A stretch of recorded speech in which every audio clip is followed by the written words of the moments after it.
Last year, we announced that the Bird of the Year 2017 would be the Leopard-faced vulture. I think you're all aware of all the exciting things that we've done, the poster, which you would have received in your magazine, the incredible lesson plans that have been developed by Chrissy Klutter, which are available for download on our website, and the articles in the magazine, and much more. Okay, Bird of the Year 2018, what is it going to be? Dr. Mark Brown, one of our board members, is going to come up and tell you about it.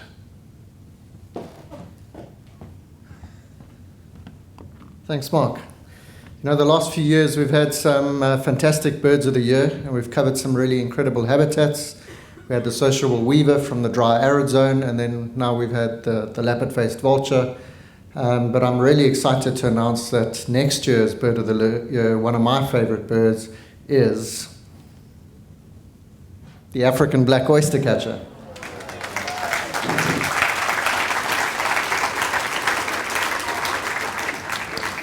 There's a number of reasons why we would look at this bird as our Bird of the Year. It is a recent conservation success story, and that's really important for an organization that wants to focus on positive contributions towards conservation. It's a very iconic species for our coastline. I don't know anyone who does not like African black oystercatchers. And there's great ongoing collaborative work around the country working to continue the successful story of conservation of these birds. And of course, it's an incredibly sexy species. So from a marketing and branding point of view, it's got a lot of potential. There are some current threats that this species still encounters on a daily basis, and some of these we're going to highlight over the course of next year, but they include things like disturbance, especially by dogs and people at nesting sites, entanglements, especially in fishing line and fishing associated materials, predation and loss of habitat.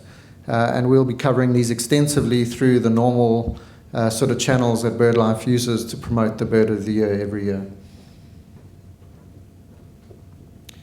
What exactly will we do? Well, next year's AGM will be a shorebird theme for flock and lab in 2018. Great interactive education material, as Mark said, fantastic material developed on the vultures this year. If you haven't seen it, please go download it. Chrissy Klutter actually has already developed iconic cartoon characters for the African black oystercatcher for some of my work. And here's our little Rocky the oystercatcher, which BirdLife will hopefully promote next year. A range of branded merchandise, some of which we haven't tried before, like plush toys for kids, buffs, clothing, shopping bags, a whole range of stuff, which is quite exciting. And we will definitely highlight existing programs that work with oystercatchers and garner support around the country for this iconic shorebird species. One last slide, and then I can head down. So join me with a clap of hands for the African black oystercatcher, Bird of the Year 2018.